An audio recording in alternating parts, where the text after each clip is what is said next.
Bank প্রতারণা মামলায় বড় স্বস্তি অনিল আম্বানির। বোম্বে হাইকোর্ট বুধবার এক গুরুত্বপূর্ণ নির্দেশে bank of Baroda, IDBI bank এবং ইন্ডিয়ান ওভারসিজ ব্যাংককে অনিল আম্বানির বিরুদ্ধে আপাতত কোনো কড়া পদক্ষেপ না নিতেই বলেছে। এই নির্দেশের ফলে আপাতত স্বস্তি পেলেন রিলায়েন্স গ্রুপের চেয়ারম্যান অনিল আম্বানি।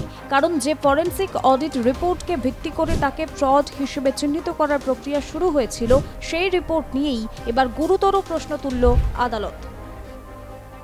বিষয়টি কি? 2020 সালে একটি ফরেনসিক অডিট রিপোর্ট তৈরি করেছিল বিডিও এলএলপি নামে একটি সংস্থা। এই রিপোর্টের উপর ভিত্তি করেই সংশ্লিষ্ট ব্যাংকগুলি অনিল আম্বানির বিরুদ্ধে প্রতারণার অভিযোগ এনে ব্যবস্থা নেওয়ার পথে হাঁটছিল। কিন্তু বোম্বে হাইকোর্টের পর্যবেক্ষণ অনুযায়ী এই রিপোর্ট আইনিভাবে গ্রহণযোগ্য কিনা তা নিয়েই বড় প্রশ্ন রয়েছে। বার অ্যান্ড বেঞ্চের প্রতিবেদনে বলা হয়েছে, বিচারপতি মিলিন্দ যাদব এই অডিট রিপোর্ট নিয়ে করা প্রাথমিক মন্তব্য করেছেন। আদালতের পর্যবেক্ষণ, বিডিও এলএলপি যে রিপোর্ট দিয়েছে তাতে এমন কোনো চার্টার্ড অ্যাকাউন্টেন্টের স্বাক্ষর নেই যার আরবিআই নিয়ম অনুযায়ী ফরেনসিক অডিট করে প্রতারণা নির্ধারণ করার যোগ্যতা রয়েছে। অর্থাৎ রিপোর্টটি তৈরি করেছে এমন এক সংস্থা যারা মূলত একটি অ্যাকাউন্টিং কনসালটেন্ট ফার্ম, কিন্তু তারা আইসিএআই এর নথিভুক্ত চার্টার্ড অ্যাকাউন্টেন্ট ফার্ম নয়। এই বিষয়টাই হয়ে উঠেছে মামলার মূল টার্নিং পয়েন্ট। আদালত স্পষ্টভাবে জানিয়েছে, আরবিআই এর গাইডলাইন অনুযায়ী কোনো ব্যাংক যদি কাউকে ফ্রড ঘোষণা করতে চায় তাহলে সেই সিদ্ধান্ত অবশ্যই এমন ফরেনসিক অডিটের উপর ভিত্তি করে করতে হবে যেখানে স্বীকৃত চার্টার্ড অ্যাকাউন্টেন্টের স্বাক্ষর থাকবে। নন চার্টার্ড অ্যাকাউন্টেন্ট বা কনসালটেন্ট সংস্থার রিপোর্টের উপর দাঁড়িয়ে কাউকে ফ্রড ঘোষণা করা যায় না। এই যুক্তিতেই হাইকোর্ট ব্যাংকগুলিকে আপাতত কড়া পদক্ষেপ থেকে বিরত থাকার নির্দেশ দিয়েছে। এখানে উল্লেখযোগ্য, অনিল আম্বানির আইনজীবীরা আদালতে সাফ জানিয়ে দেন, বিডিও এলএলপি কোনোভাবেই আইসিএআই এর রেজিস্টার্ড চার্টার্ড অ্যাকাউন্টেন্ট ফার্ম নয়। তারা কেবল একটি অ্যাকাউন্টিং কনসালটেন্ট ফার্ম, তাই তাদের রিপোর্টকে আইনত ফরেনসিক অডিট হিসেবে ধরা যায় না। এই যুক্তি মেনেই আদালত আপাতত স্থগিতাদেশ দেয়। তবে আদালত এটাও স্পষ্ট করেছে, এটি চূড়ান্ত রায় নয়, শুধু প্রাথমিক পর্যায়ে ব্যাংকগুলির পদক্ষেপের উপর আপাতত নিষেধাজ্ঞা জারি করা হয়েছে। তাহলে প্রশ্ন উঠছে, এর মানে কি অনিল আম্বানি পুরোপুরি নির্দোষ প্রমাণিত হয়ে গেলেন?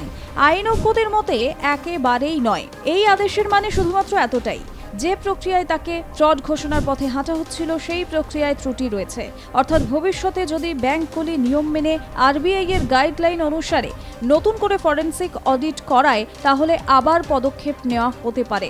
কিন্তু আপাতত এই মুহূর্তে bank of Baroda, IDBI bank এবং ইন্ডিয়ান ওভারসিজ ব্যাংক, এই তিন রাষ্ট্রায়ত্ত ব্যাংক অনিল আম্বানির বিরুদ্ধে কোনো কড়া ব্যবস্থা নিতে পারবে না। এখানে আরেকটি গুরুত্বপূর্ণ দিক হলো, ব্যাংক প্রতারণা হিসেবে কাউকে চিহ্নিত করা হলে তার প্রভাব অত্যন্ত গুরুতর হয়। ফ্রড ঘোষণার অর্থ ঋণ পাওয়া কার্যত অসম্ভব হয়ে যায়, ব্যবসায়িক লেনদেনে বড় বাধা আসে, এমনকি ভবিষ্যতের কর্পোরেট কার্যকলাপও প্রায় অচল হয়ে পড়ে। সেই কারণেই এই মামলাকে অত্যন্ত গুরুত্বপূর্ণ বলে মনে করছেন বিশেষজ্ঞরা।